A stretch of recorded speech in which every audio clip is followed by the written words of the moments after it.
Tiens, on a découpé une femme en morceaux rue de la Bienséance à 2 pas du château. Tiens, on a découpé une I am a feminist. Quand une femme est violée, on commence par dire mais... Vu le nombre de femmes qui sont concernées en France... Elle n'avait qu'à pas exister. Je trouve incroyable qu'on ne En dise tant pas que un femme. peu ce qu'on vit dans ces moments-là. Je vous vois, je vous crois. We owe future generations a world free of sexual violence. How powerful women can be when we do stand together. Bienvenue dans la poudre. C'était il y a 3 ans. C'était il y a 14 ans. J'ai été violée à 7 ans, harcelée sexuellement à 19 ans par un policier. Un ami de mes parents. Il y a quand même un problème à régler avec le désir de l'homme.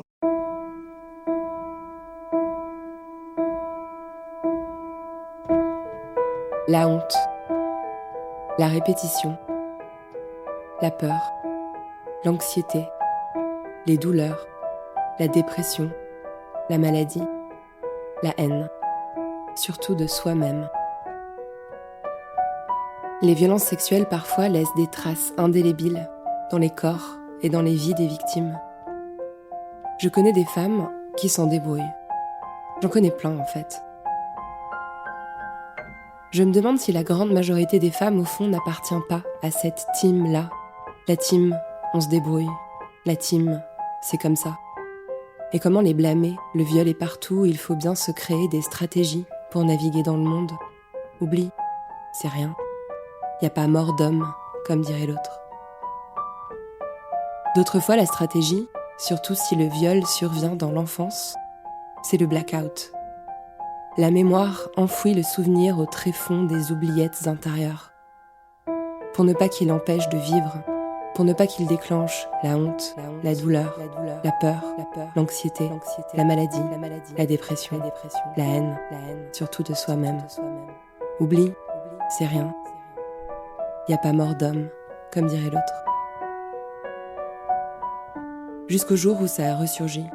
Jusqu'au jour où la violence est là, au bord des lèvres, et on n'a pas d'autre choix que de la laisser sortir au risque d'étouffer. Il faut un immense courage pour le faire. Et Flavie Flament a eu ce courage. Non seulement de parler du viol, mais aussi de ses suites, de ses conséquences, du douloureux processus d'accouchement du récit et de l'impossible réparation du préjudice subi.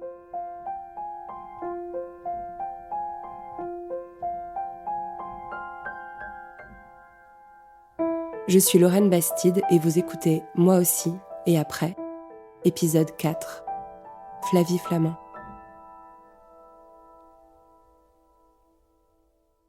Flavie Flament, bonjour. Vous êtes journaliste, animatrice de télé et de radio. Vous nous recevez d'ailleurs dans les locaux de RTL, où vous officiez quotidiennement.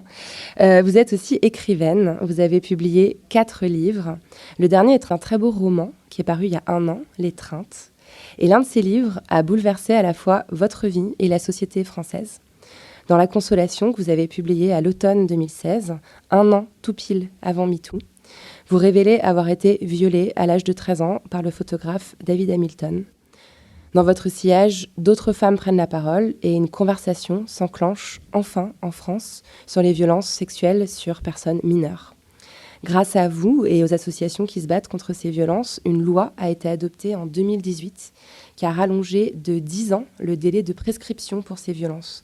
Désormais, une victime a 30 ans après sa majorité pour porter plainte contre son agresseur. Ce délai était autrefois de 20 ans et ce délai vous a empêché, vous, de pouvoir le faire car vous aviez 42 ans quand les faits vous sont revenus à la mémoire.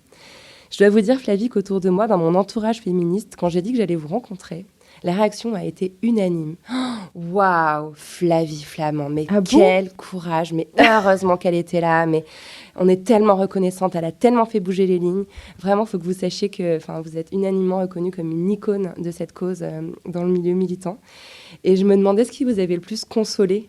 Est-ce que c'est le soutien humain que vous avez reçu ou est-ce que c'est le fait d'avoir fait changer cette loi ? Alors, d'abord, je suis très touchée par ce que vous me dites, parce que j'ai tellement l'impression d'avoir fait des petites choses, en toute honnêteté.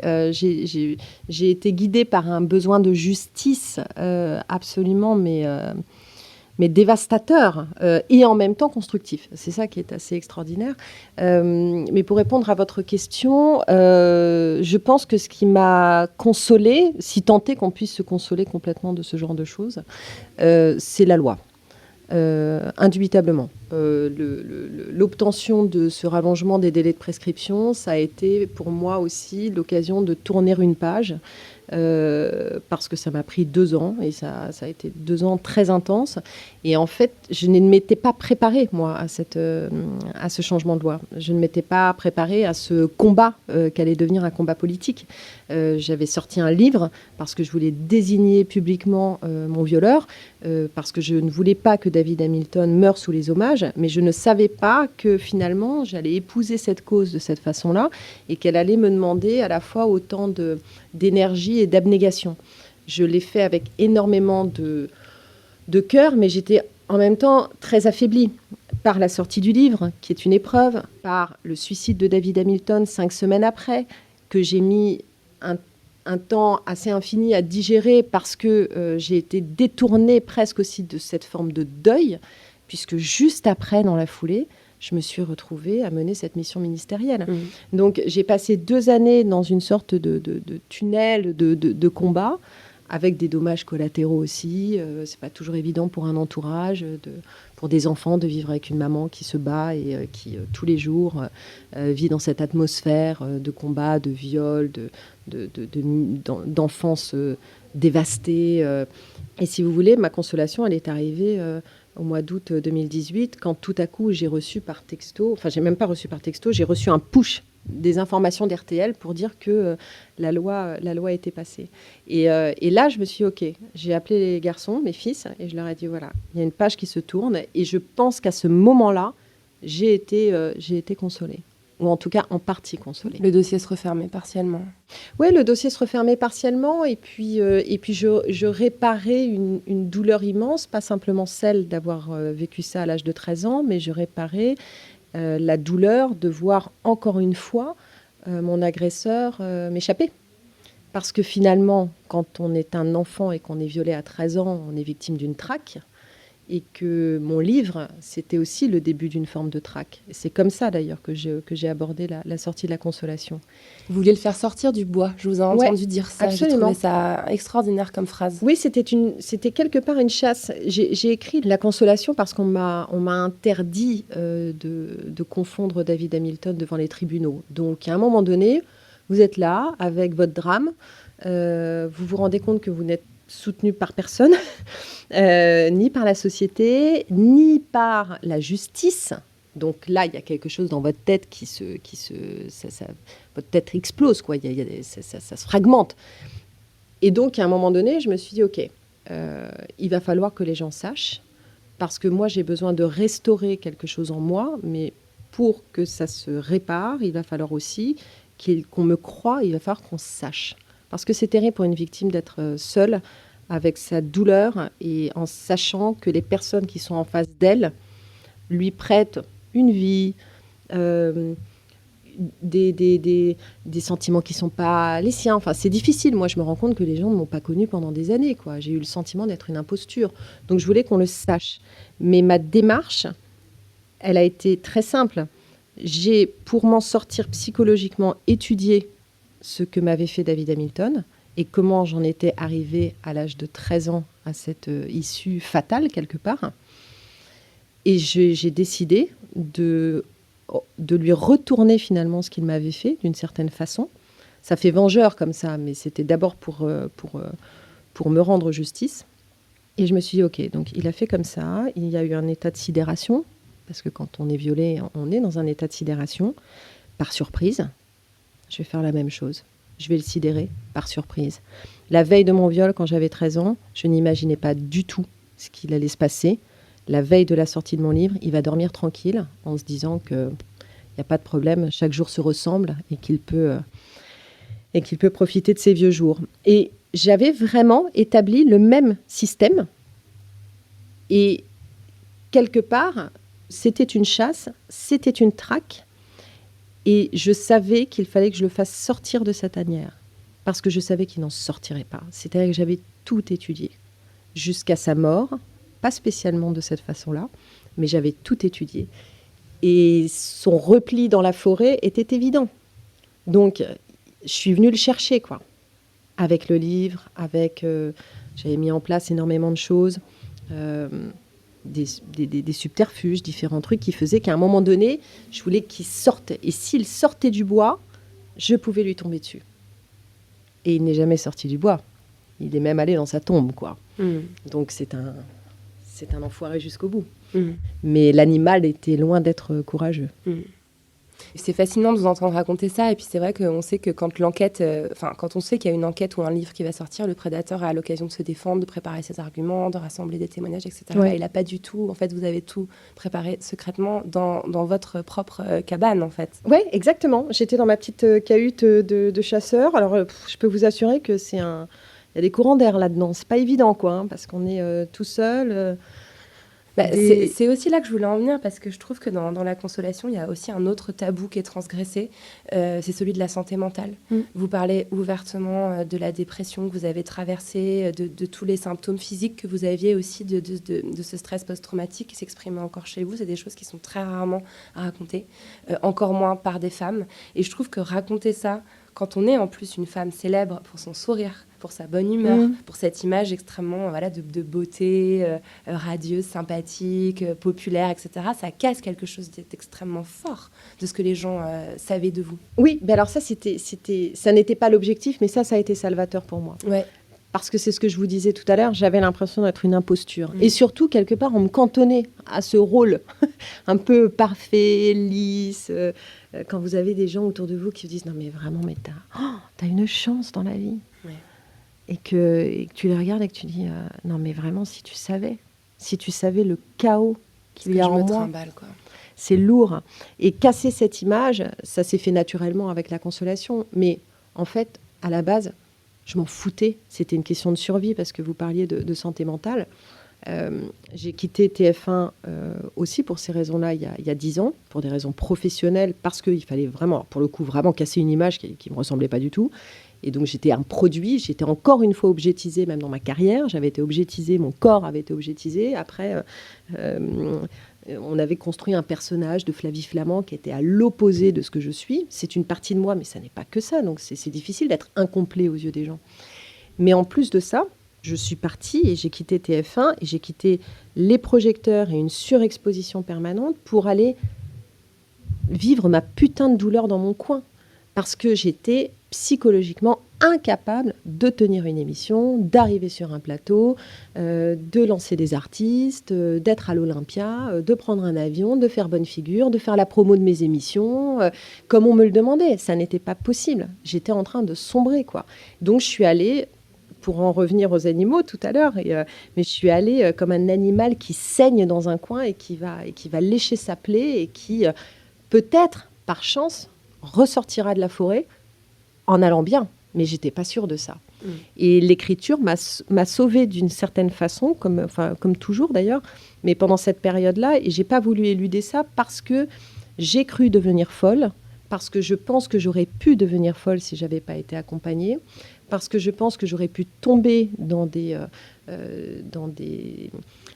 travers et dans des comportements addictifs, parce que quand on est en proie à ces flashs qui nous remontent, finalement, à un moment donné, on ne sait pas si on va se prendre un antidépresseur ou un verre de pinard, parce qu'on se dit, bon, il faut juste là que ça s'arrête, parce qu'on a des pulsions suicidaires.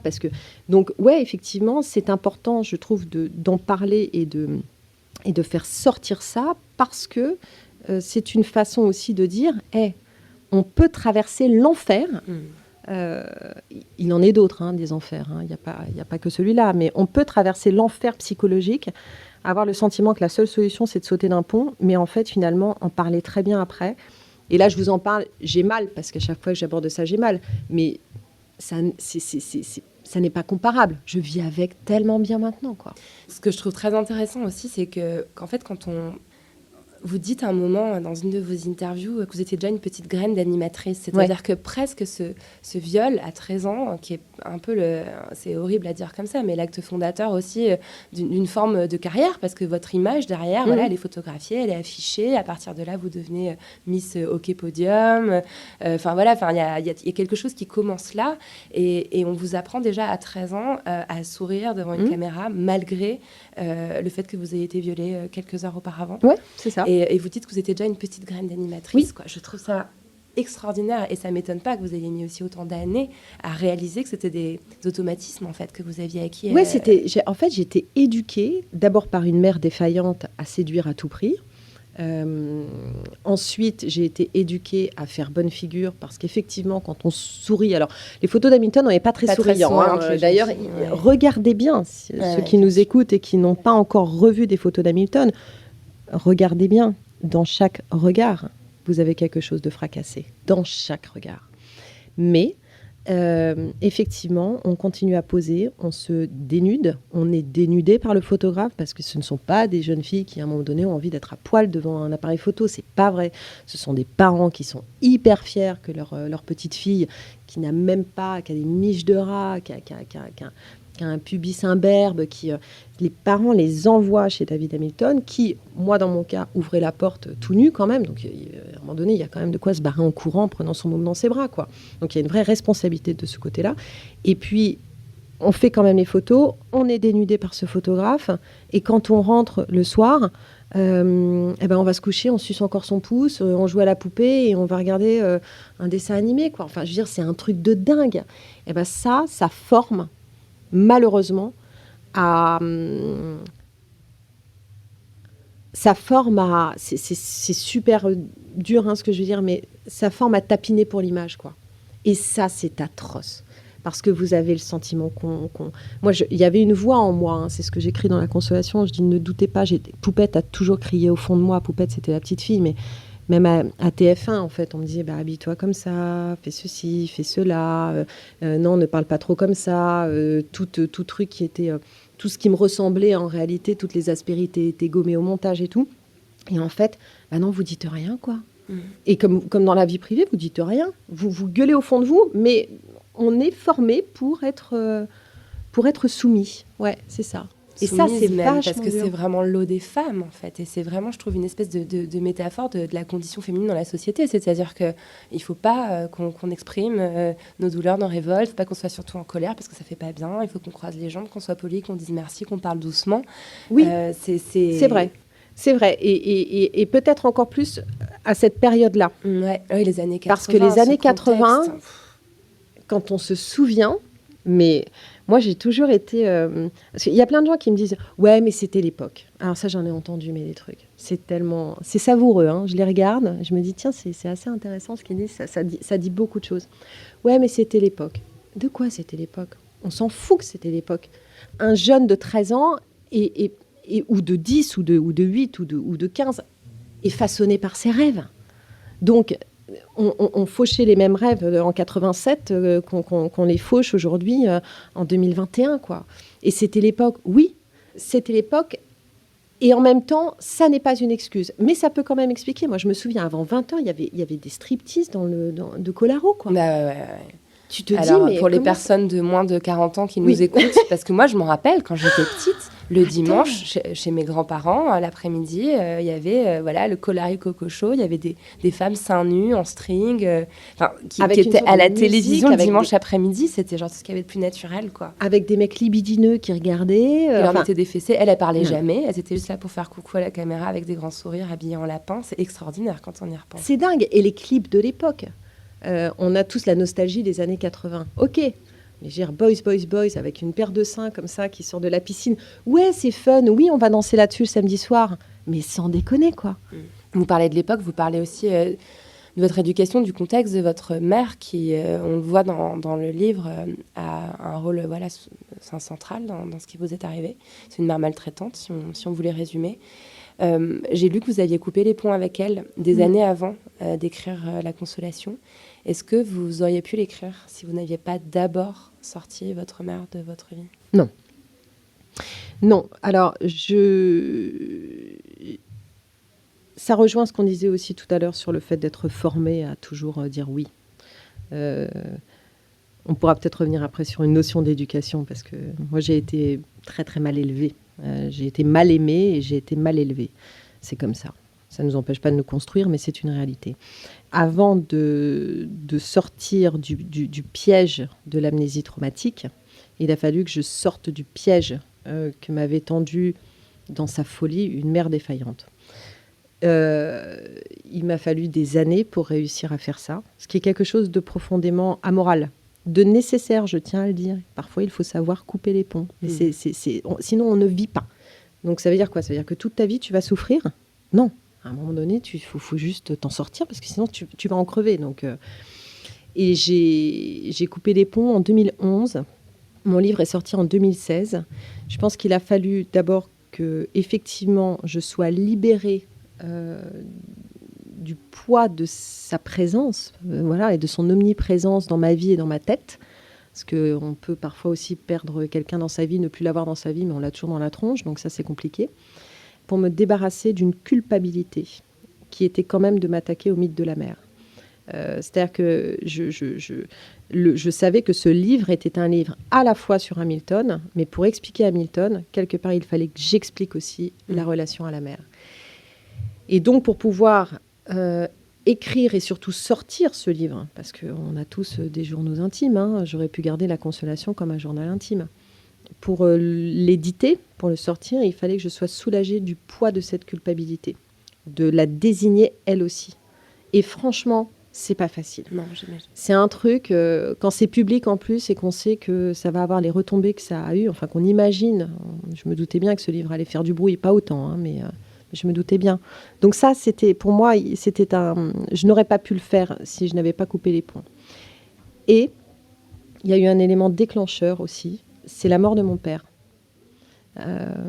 Papa est mort avant La Consolation, à un moment où je me demandais si j'allais pouvoir assumer justement ce livre vis-à-vis de lui. Parce que j'avais un père qui était maltraitant par son absence, mais pas autrement. Il était complètement...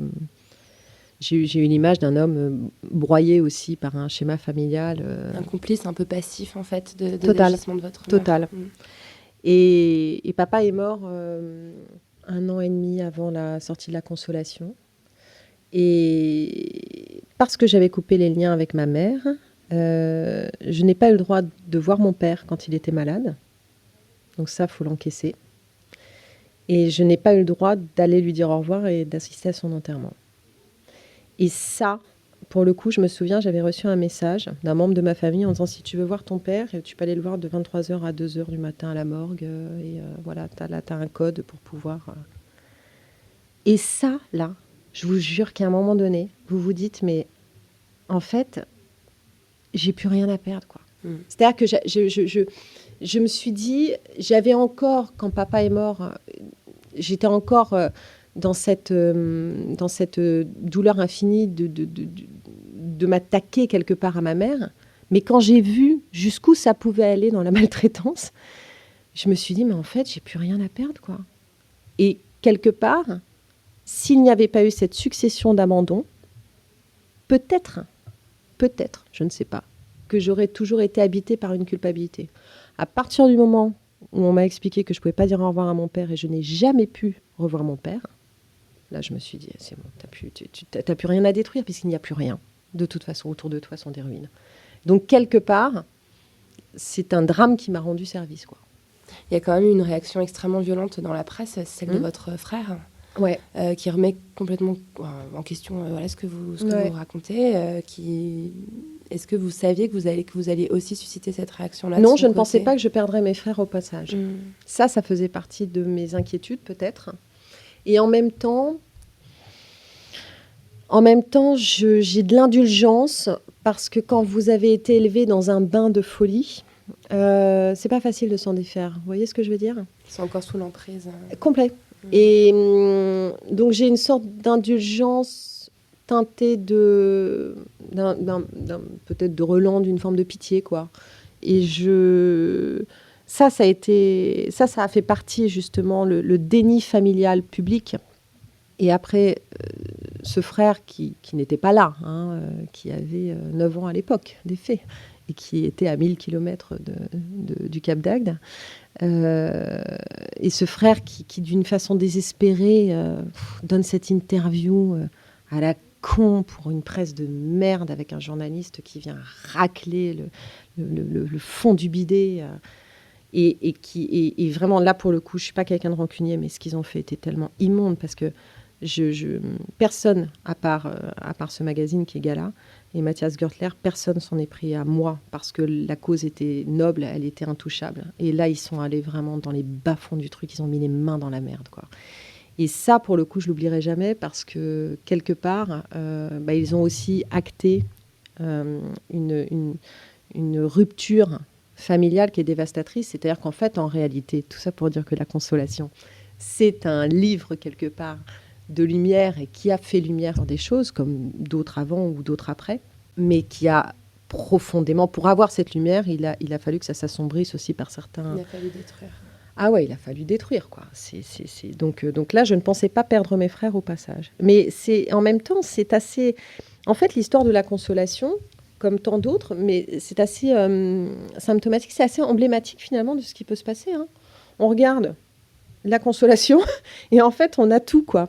T'as tout. T'as la justice qui ne veut pas aider une victime, tu as une famille qui explose, il y a le déni familial, il y a la société qui soutient pas. Enfin bon, voilà, c'est classique en fait. J'ai vécu publiquement un truc classique. Exactement. Mais il y a quelque chose qui n'est pas classique, c'est le fait que vous soyez une personnalité très populaire, très connue des Françaises et des Français, qui a fait que le traitement médiatique de l'affaire, ça c'est très particulier dans votre cas, c'est un traitement qui est venu de la presse People, qu'on dit People, je mets des guillemets, et du coup c'est cette presse-là qui a couvert l'affaire avec des gros titres, Flavie Flament violée, enfin il faut quand même les encaisser ces gros titres-là. Ouais, mais alors c'est pas les précautions qu'on va lire quand c'est Mediapart ou Le Monde qui fait l'enquête, je veux dire. Mais non, mais bien sûr. Mais et d'ailleurs, c'est très emblématique aussi, et ça a marqué un tournant parce que je pense que si je sortais La Consolation maintenant, l'information viendrait de médias beaucoup plus nobles. Ouais. Mais à l'époque, pardon de le dire, il n'y avait pas de courage. Il n'y avait pas de courage. Ça, il faut bien le savoir. Non seulement ces informations sont sorties d'une presse qui n'a aucun intérêt, mais qui déjà me faisait une vie d'enfer depuis 10 ans. Depuis très longtemps. Mais ouais, donc c'était à un moment donné, j'étais morte déjà dans cette presse-là 2 fois. On donc avait annoncé tu vois, votre mort. voilà. Donc à un moment donné, je meurs, je suis violée, il suffisait que je perde mon chat pour que je perde un être très cher. Enfin bon, donc je connaissais le traitement de ce genre de presse. Mais surtout, alors là, pour le coup, ça faisait aussi partie de mon plan, entre guillemets, des choses que j'avais analysées. Comme cette surexposition, cette notoriété me pesait, et c'est la raison pour laquelle aujourd'hui je fais de la radio, j'écris des livres et que je suis en dehors de ça parce que ça n'a jamais eu un intérêt fulgurant pour moi, et que j'ai toujours fait la part des choses entre justement Flavie Flament, le personnage, et celle que vous avez en face de vous. J'avais décidé d'utiliser le personnage et du coup, quelque part, d'utiliser cette presse-là aussi pour que ça ait un écho. Et ça a eu un écho, parce que là, tout le monde s'est dit « Ah bon, il y a des délais de prescription en France ?» Tout le monde. Et ça, je me suis dit « Ok, au moins que ça serve à quelque chose, quoi. » Et donc, du coup, ça a servi cette cause par ces biais-là, mais qui sont finalement des médias populaires, donc qui vont vraiment toucher davantage, qui va être chez le coiffeur, partout, machin. Et quelque part, voilà, maintenant... On va utiliser tout ça et on va faire en sorte que les choses se retournent. Le sujet dans la salle d'attente du dentiste, quoi. Exactement. Ouais, c'est vachement intéressant. Et ce qui est l'occasion aussi, dans la salle d'attente du dentiste ou chez le gynéco ou dans un planning familial ou je ne sais quoi, c'est l'occasion de se dire « Ah ouais, tiens, c'est peut-être une conversation qu'on peut avoir avec sa fille, avec son fils. » Voilà. Et quelque part, je me suis dit « Bon, profitons de ça, quoi. » Mais à l'époque, pardon de revenir là-dessus, mais les médias, mais zéro. Ça a été un truc, ça a été waouh, elle est hyper populaire, elle a disparu quelque temps, elle revient avec un livre dans lequel elle ne veut pas donner le nom de son agresseur, ce qui était volontaire, parce que je savais que ça allait attiser la curiosité. Donc, il y a une première édition où vous le désignez comme le photographe, je refais la chronologie. Ensuite, à la suite de la parution du livre, il y a quand même une photo de David Hamilton en couverture, donc il y avait un J'ai gros fait exprès. indice, tout le monde comprend.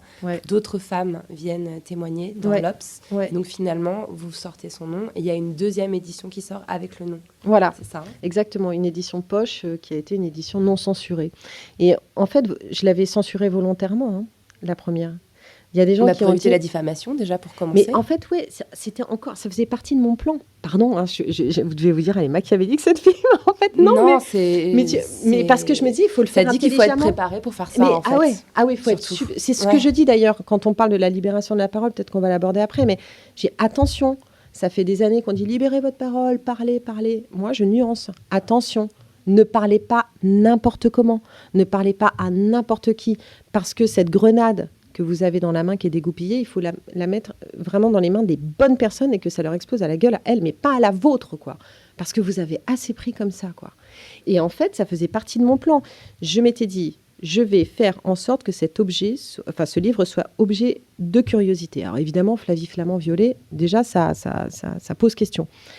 Je vais volontairement, et ça, mon éditeur a eu un courage incroyable, Jean-Claude Lattès, Karina Ossine, quand tout à coup je leur ai dit, je voudrais mettre une photo d'Hamilton, ce qui n'était absolument pas autorisé. C'était une photo, alors là, pour le coup, moi, je donnais un indice, mais je n'avais pas le droit de l'utiliser, puisque, évidemment, vous vous doutez bien que non seulement j'étais violée, mais je n'étais pas payée et je n'avais pas de droit sur mes photos.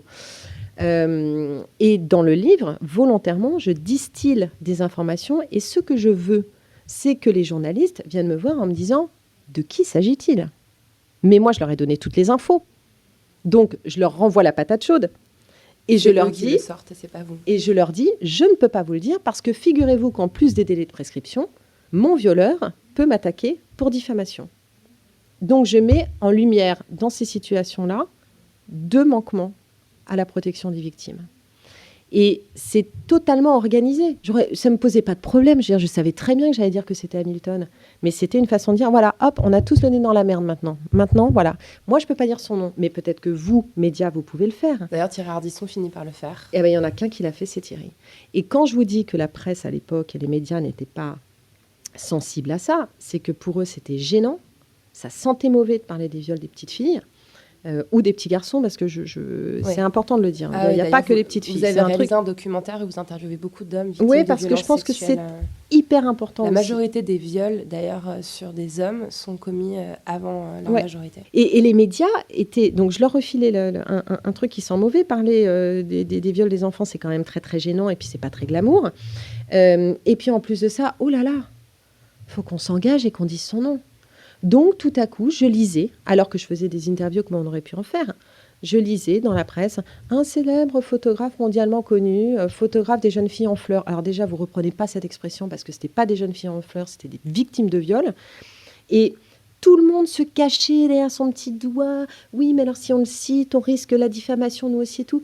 On est en train tous de traquer un violeur. Aidez-moi. Les plateaux de télévision, personne à part Thierry ne m'a reçu. Ils avaient la trouille, pardon de le dire aujourd'hui, et c'est pas, et je salue cette avancée. C'est pour ça qu'il y a des choses qui ont quand même changé. Mais aujourd'hui, on sort un livre sur le viol. Je sens la consolation aujourd'hui. Je fais tous les médias nobles. Oui, on va m'accueillir. Il n'y a pas de problème. On m'accueillera au JT, on m'accueillera chez Quotidien, on m'accueillera partout. À l'époque, je rêvais de ça. J'étais trop fière pour venir supplier, quoi. Mais je peux vous assurer que j'ai appelé de la presse. J'ai quand même... Combien de fois on m'a dit non, c'est délicat, non, c'est machin et tout. Et puis là maintenant, on en parle. Donc il y a quand même du progrès. Mais je vous assure qu'à l'époque, non seulement vous faites quelque chose où de toute façon, j'avais pas le choix, il fallait que je le fasse. Donc c'était pas. Vous parliez de courage tout à l'heure, ça m'a beaucoup touchée. Mais moi, je voulais juste sauver ma peau. Hein, donc j'entends, mais c'est pas du courage. C'était du sauvetage. Et là. Il y a tout le monde qui détourne le regard. Pareil, classique, ça arrive à plein de gens. On est dans un truc où il y a 25 personnes. Vous dites, moi j'ai été violée, et tout le monde va détourner le regard. Ben voilà. Et à l'époque, les médias l'ont fait. Et ça, c'était super, super difficile, quoi. C'était difficile parce que parallèlement, il se passait des choses hallucinantes. Et je peux vous assurer que l'affaire Hamilton, aujourd'hui, serait trop content de la foutre en une. Parce que le caractère systémique, en fait, n'était pas du tout, pas du tout compris à l'époque. Mais absolument pas. Et maintenant, j'ai échangé il y a quelques semaines avec Vanessa Springora. Les points communs entre l'affaire Matzneff et l'affaire Hamilton. Et d'ailleurs, je voulais aussi en arriver à un point que questionne en fait votre livre. Vous venez de le faire en fait. Cette photo d'Hamilton que vous avez utilisée en couverture de votre livre, qui vous représente, vous n'avez pas le droit de l'utiliser. Et ça questionne en fait ces œuvres d'art dans lesquelles l'artiste met en scène ses victimes. Par exemple, Gabriel Matzneff utilisait des lettres de Vanessa Springora dans ses journaux, publiés, vendus. On peut penser aussi à Paul Gauguin, qui peignait la jeune femme tahitienne qu'il avait épousée alors qu'elle avait 13 ans. Mais on peut penser aussi à Picasso, au portrait de Dora Maar pleurant. Maintenant, on sait parce qu'elle était battue, violentée par le peintre, qu'elle pleurait. Ou Maria Schneider, dans Un dernier tango à Paris, on sait que son viol était un vrai viol. Aujourd'hui, je pense que je pourrais poursuivre la liste pendant 1 heure, en réalité. Et ça me rend dingue, cette réflexion, parce que c'est presque à se demander si c'est pas la violence masculine qui construit le génie dans la société. Oui, et la position de la femme est toujours dans celle d'une victime, comment dire ? La victime est mise à l'honneur. Ouais. Vous voyez ce que je veux dire oui, ou pas ? Complètement. C'est-à-dire que la victime est belle. Je veux dire, Dora Maar est belle à sa façon. C'est comme ces énormes misogynes qui disent « moi j'adore les femmes ». Mais exactement. Ouais. Mais c'est extraordinaire. Et ça, par exemple, ces œuvres-là, moi, ça me rend folle. Parce que d'abord, ça leur rapporte de l'argent à ces enfoirés, quand même. Beaucoup d'argent. Et ça ne souffre pas la discussion. Alors, informons davantage. Maintenant, on me dit toujours, mais vous trouvez à un moment donné quand même David Hamilton, ses œuvres et tout. Alors, son œuvre, elle est devenue infréquentable, mais ça ne va pas durer longtemps. Hein. Est-ce qu'on ne va pas être à un moment donné objet de fascination aussi sur les œuvres d'Hamilton ? Et j'ai encore du mal à dire œuvre. Mais quand vous voyez que à sa mort, ses ayants droit, qui sont 3 femmes, 2 sœurs, ces 2 sœurs qui vivent en Angleterre, et l'une de ses épouses, qui était l'un de ses modèles, il l'a photographiée quand elle avait 11 ans, qui vit maintenant à New York, qui a fondé une famille et tout, bon, très bien, que j'ai essayé de joindre et qui évidemment n'a jamais été disponible pour moi. Quand vous voyez que ces 3 femmes, qui sont les ayants droit, ont récupéré les droits de la soi-disant œuvre Hamilton, continueront à vivre dessus, que nous sommes dans des livres, qu'on a été sur des cartes de téléphone, que ça a fait un carton en Asie, parce que les petites filles d'Hamilton en Asie, elles sont blondes, ça fait rêver. On a été sur des cartes postales, dans des livres, parce qu'il y a les livres d'Hamilton, faut bien voir aussi qu'il y avait toute une part encore plus obscure d'Hamilton, que les gens ne connaissent pas. Il y avait des livres porno d'Hamilton, avec des gamines qui se font des cunilingus, elles ont 12 ans, quoi. Quand on voit que ça, on vient encore me dire à moi, oui, mais enfin bon, quand même, c'était un artiste. Non. Attendez, les gars. C'était un violeur qui mettait en scène ses victimes et qui faisait son beurre sur des regards. Évidemment, on n'avait pas envie de sourire. Qu'est-ce que tu veux qu'on sourit, quoi.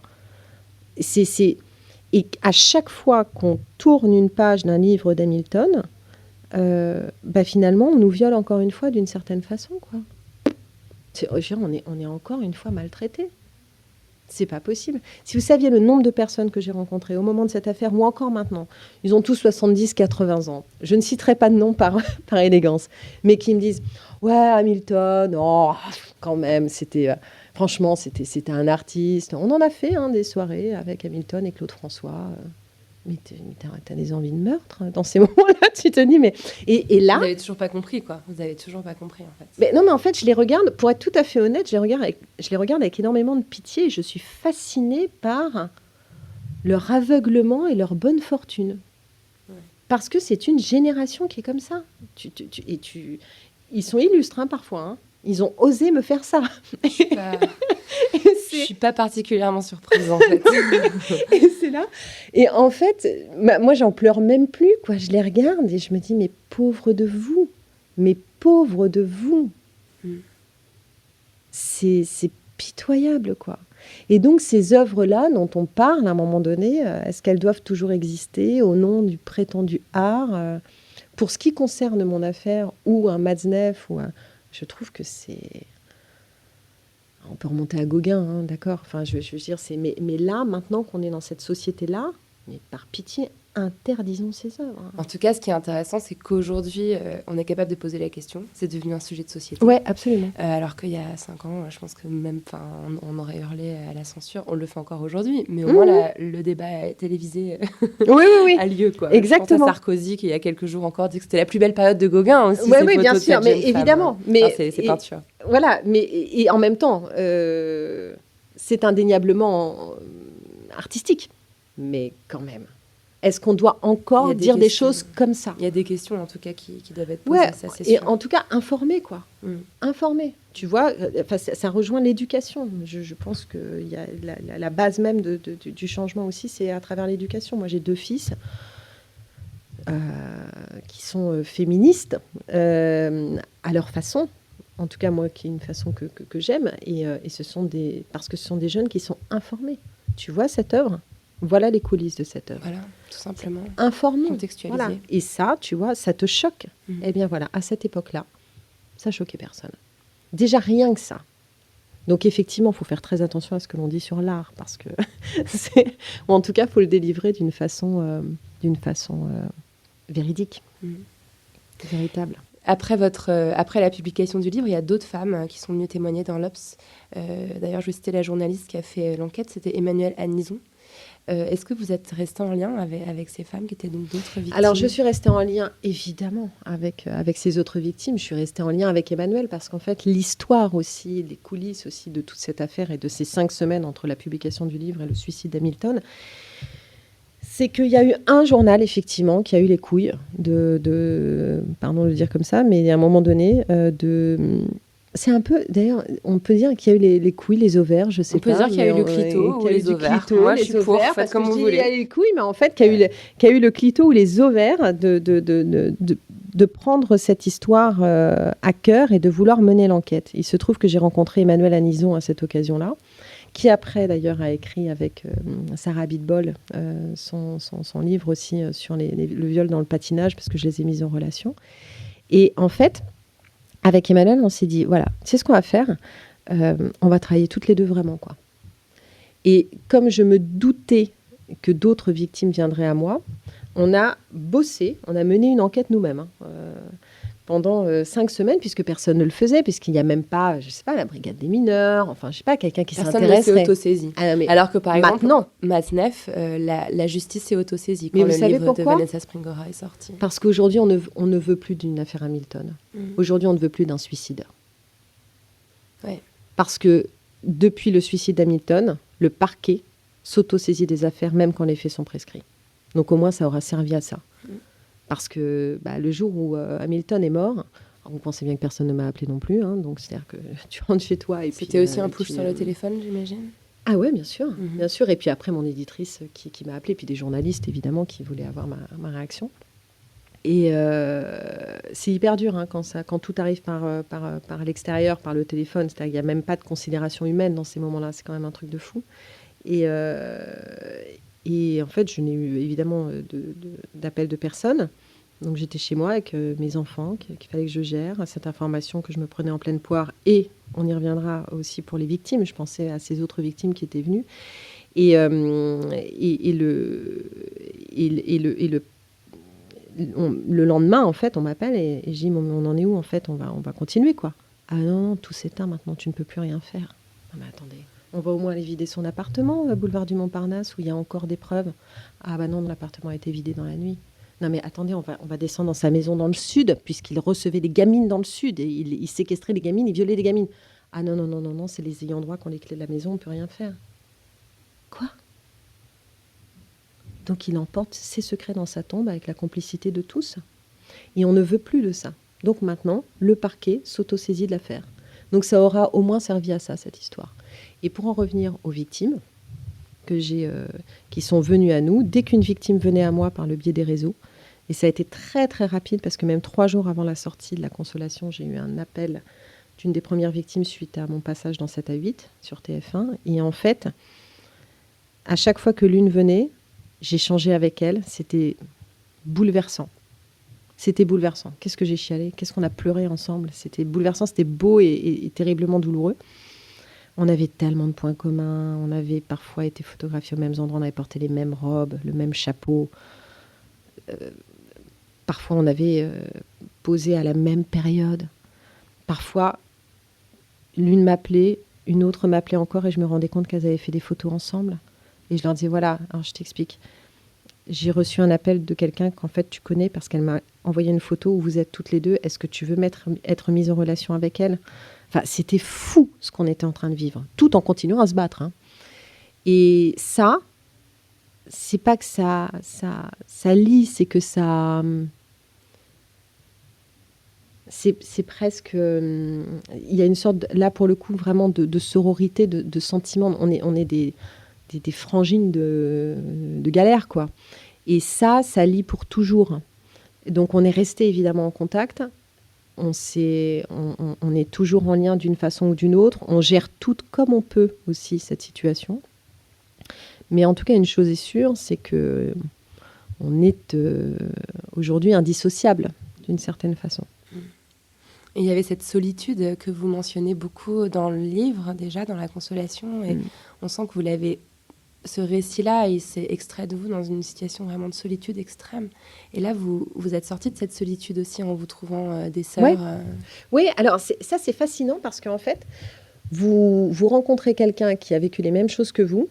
Et au fond de vous, quelque part, il y a une partie de vous qui se réjouit. Oui. Non pas que quelqu'un ait souffert comme vous, mais vous vous dites « Oh, j'étais pas seule.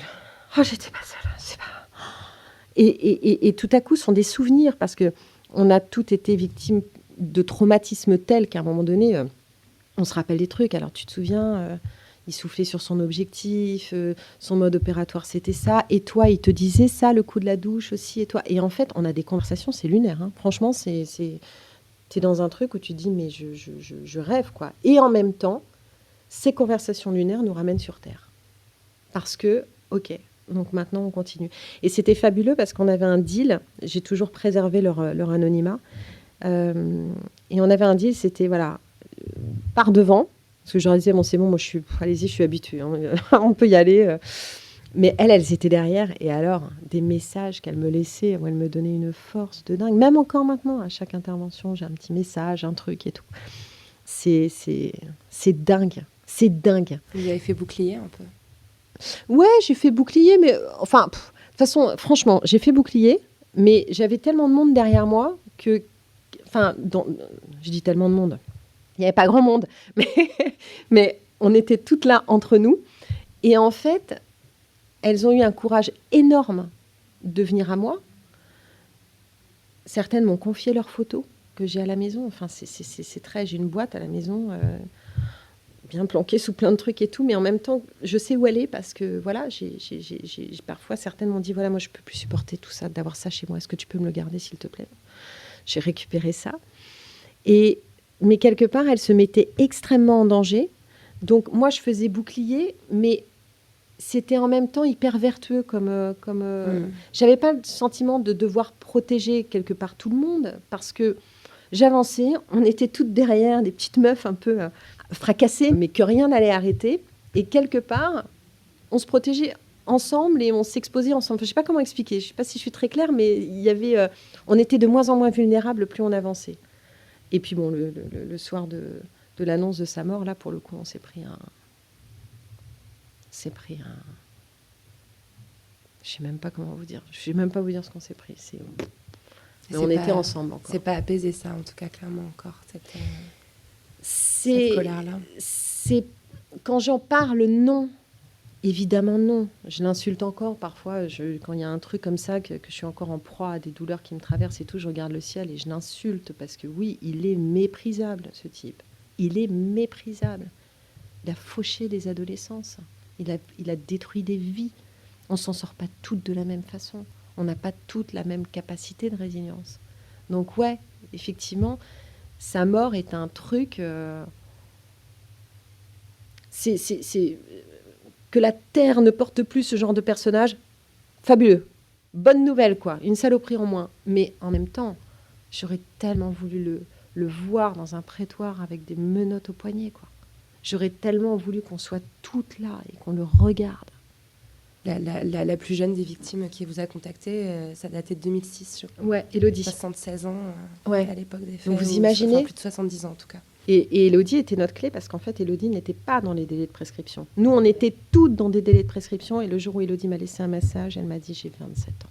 Je me suis dit « elle est dans les délais ». C'était notre fabuleuse clé. Et d'ailleurs, il s'est suicidé 3 heures après avoir appris par une indiscrétion bienveillante qu'Élodie était là. Il savait c'était terminé. Il le savait. Il y a autre chose sur laquelle j'ai l'impression que la société a évolué, c'est la notion de mémoire post-traumatique. Je pense que vous êtes une des toutes premières personnes à l'avoir évoquée dans l'espace public, médiatiquement. Vous parliez déjà à l'époque avec Muriel Salmona, qui est une psychologue, qui depuis, en tout cas dans le milieu féministe, on la connaît très bien, qui a mis en lumière ce mécanisme cérébral qui fait que en cas d'attaque violente, en cas de viol, le cerveau s'éteint, se dissocie, et qu'on peut parfois mettre 20, 30, 40, 50 ans à voir ce souvenir réémerger. À l'époque, ça a été attaqué. Il y a des personnes aussi qui ont remis en cause ce fonctionnement cérébral que vous évoquiez. Ça, vous êtes contente que ça a évolué? J'ai l'impression que ça a évolué d'ailleurs. Oui, d'ailleurs, c'est une énorme satisfaction parce que quand je vous parlais tout à l'heure de folie, où je me disais je vais finir complètement dingue, c'était ça aussi. J'étais assaillie par des souvenirs, par des flashs, par des images, par tout ça. Donc, je me suis intéressée à ça. J'ai vu Muriel Salmona qui m'a dit alors attends, tout ce qui t'arrive là, c'est totalement normal. Donc déjà d'entendre ça, c'est assez extraordinaire. Et pour moi, il m'a paru extrêmement important de mettre en lumière ça parce que ça explique pourquoi les victimes parlent si tard. On ne peut pas survivre psychiquement à ce genre de choses. Ça n'est pas possible. Donc on n'est pas intact. Donc on n'a pas une mémoire intacte. Et d'ailleurs, dans le documentaire que j'ai tourné pour France 5, on voit mes hippocampes et on voit mes hippocampes, une IRM de mon cerveau, et on voit que mes hippocampes sont atrophiés. Donc, même l'imagerie médicale prouve le traumatisme. Alors, la nature du traumatisme, non, mais elle prouve le traumatisme. Et en fait, non seulement j'ai voulu en parler dans le livre, mais j'ai voulu l'intégrer à la mission ministérielle qu'on a menée pendant 5 mois. Et c'était assez extraordinaire parce que je voulais absolument que ça fasse partie des débats et recevoir des neurologues, des spécialistes de l'imagerie médicale pour qu'à un moment donné, on prenne conscience de ça et que ça puisse rentrer... Alors, ça ne peut pas rentrer aujourd'hui dans le traitement judiciaire. Ça n'est pas possible. On ne peut pas prouver la nature. C'est pas écrit viol sur mes hippocampes. Néanmoins, il y a trace finalement du traumatisme d'une certaine façon. Et pour moi, c'était important que ça puisse être reçu, entendu par des magistrats. Et Muriel Salmona fait aussi tout son travail autour justement auprès de ces magistrats pour qu'à un moment donné, on comprenne que c'est un phénomène qui existe et que ça rentre non seulement que les gens sachent que c'est possible, ça peut leur arriver, parce que ça permet à certains de sortir de cette amnésie traumatique, mais qu'en plus de ça, à un moment donné, dans un procès, dans le traitement, dans l'accueil des victimes, on puisse envisager ça au lieu de dire « Oh, enfin, je l'ai entendu ça. Enfin, c'est quand même incroyable que tu parles si tard. » Bah oui. Eh ouais, non seulement je l'avais effectivement oublié, mais en plus de ça, pour sortir de l'amnésie, c'est un chemin de croix, c'est un enfer sur terre. Quand je vous parlais tout à l'heure de pulsion suicidaire, c'est ça. Hein. C'est vraiment à un moment donné, on se dit, je ne peux pas survivre à ce que je suis en train de vivre. Et c'est un, je ne sais plus où j'en étais parce que parfois je suis en proie à mes émotions quand je vous raconte les choses, ça me reprend. Non mais c'est vrai. Hein. Et pardon. Vous expliquiez devant les magistrats, devant les députés, que ce mécanisme était important aussi dans les décisions judiciaires. Exactement. Bah voilà, c'est exactement ce que je voulais dire. Non mais vous comprenez que ça puisse, en fait, quand je vous parle, je revis les trucs, c'est bizarre. Hein. Oui, je comprends très bien. C'est dingue. On est en train de reparler de votre trauma, donc ça réactive. Ouais. Et je voulais que ça rentre dans les esprits, qu'on sache que ça existe, quoi.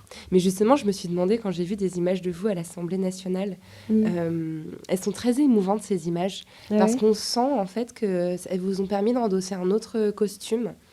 Vous arrivez devant la commission des droits des femmes à l'Assemblée, vous avez des dossiers devant vous, vous êtes dans une tenue assez stricte, et puis vous avez cette élocution incroyable sur cette façon de vous exprimer à l'Assemblée qui est extrêmement efficace. Et tout le monde vous écoute religieusement, prend des notes et vous expliquez ces mécanismes-là qui étaient complètement inconnus à l'époque, en 2017.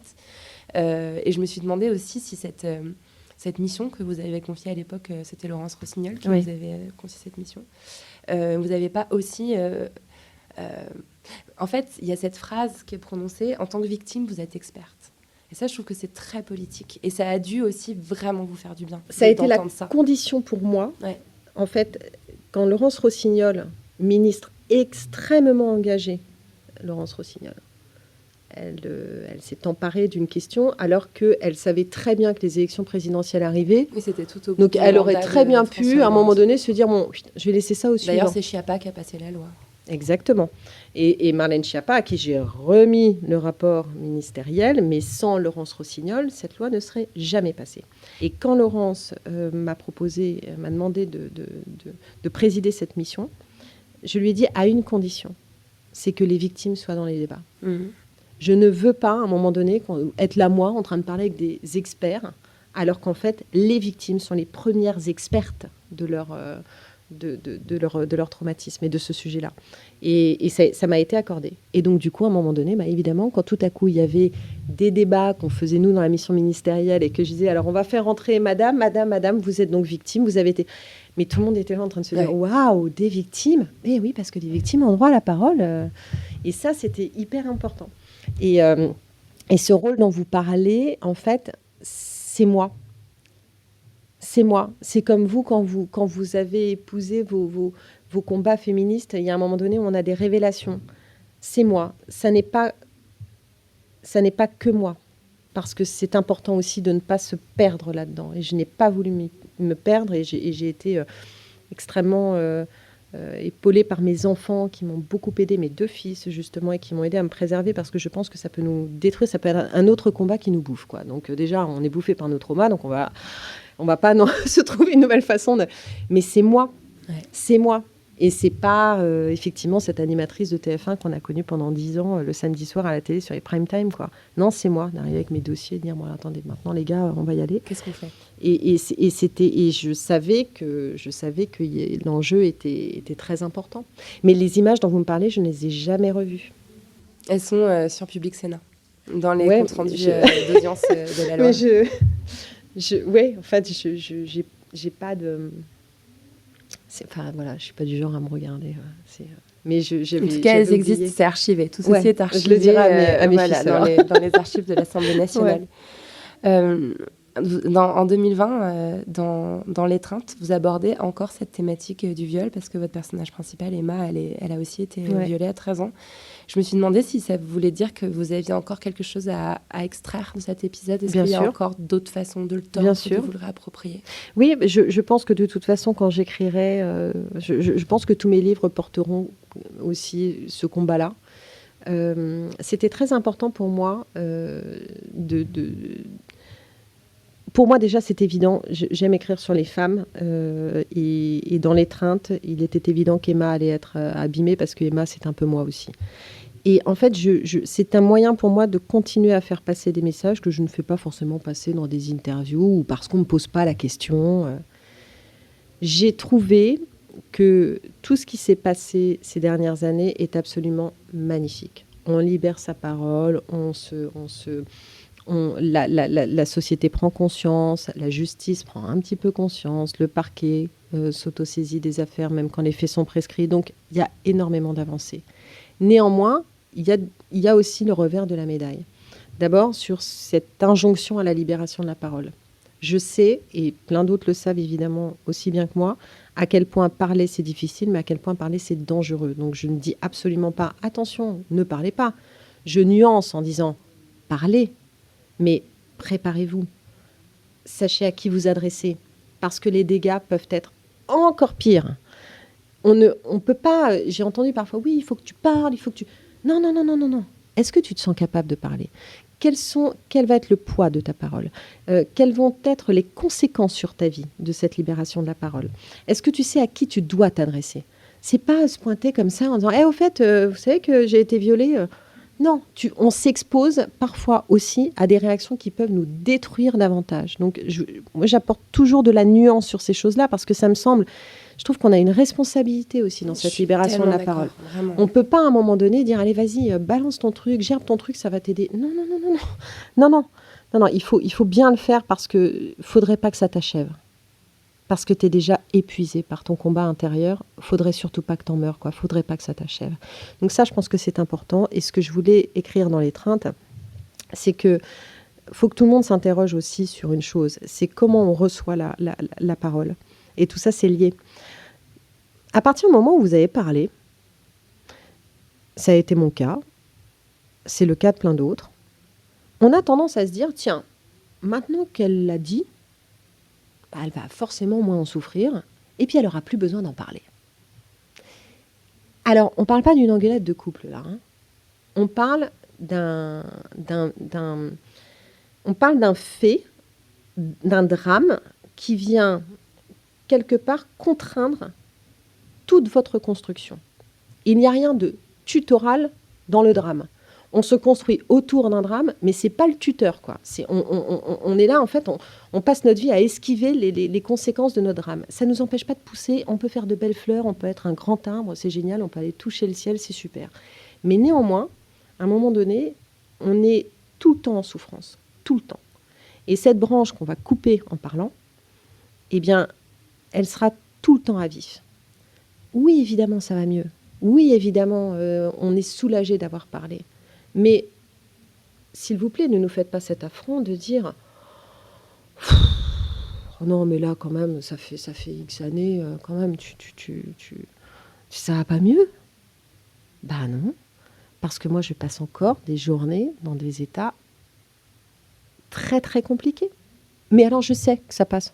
Je sais que le matin, je me réveille, je me dis ok, d'accord, allez, bing, un petit retour du trauma, génial. Donc, je le gère, je m'isole, je me terre. Je vais dans la forêt, je suis en train de lécher ma plaie qui saigne et tout, et je reviens et j'ai la pêche. Je sais maintenant. Je sais que ça ne va pas me tuer, ça fait partie de ma vie, je le gère. Mais ne nous demandez pas d'aller systématiquement bien quand on a parlé. Enfin, et de parler d'autre chose, quoi. Mais ouais, en disant, non mais, enfin quand même, avec toutes ces années, t'as pas...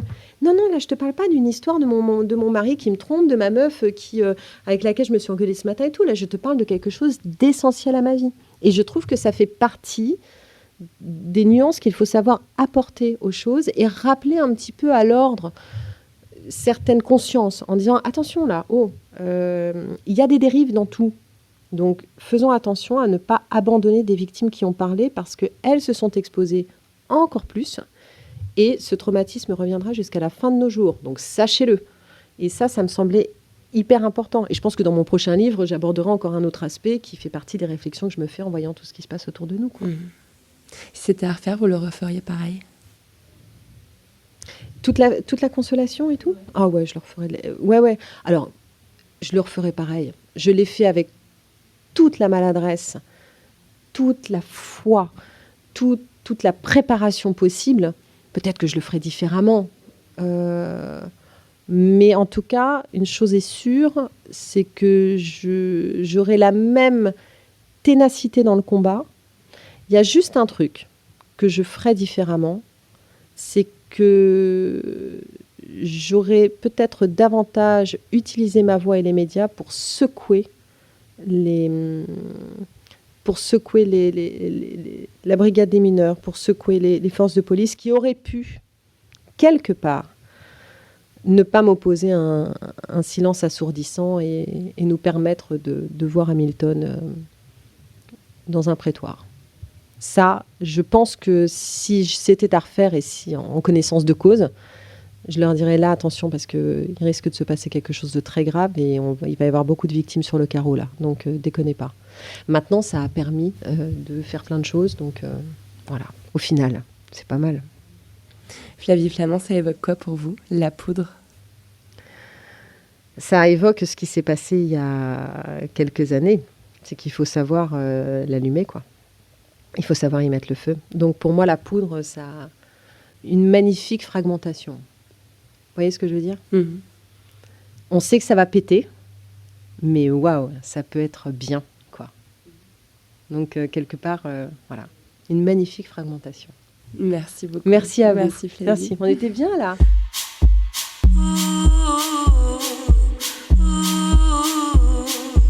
Merci à Flavie Flament. d'être venu faire parler la poudre avec moi. La Poudre est un podcast produit par Lorraine Bastide, diffusé en exclusivité sur Spotify. Générique par Lorraine Bastide et Marion Emery, d'après une création originale d'Aurore Meyer-Mailleux sur une chanson de Bonnie Banane. Tapis d'introduction, composé et interprété par Jeanne Chéral. Merci Jeanne. Montage et mixage, Marion Emery. Production, Gaïa Marty, assistée de Marie Vincent. Retrouvez-nous sur les réseaux sociaux, Instagram, Facebook, Twitter, La Poudre est partout. Si vous avez des retours ou des critiques à faire, n'hésitez pas, j'adore ça. J'aime beaucoup les mots doux aussi. Prenez soin de vous et continuez de faire parler la poudre.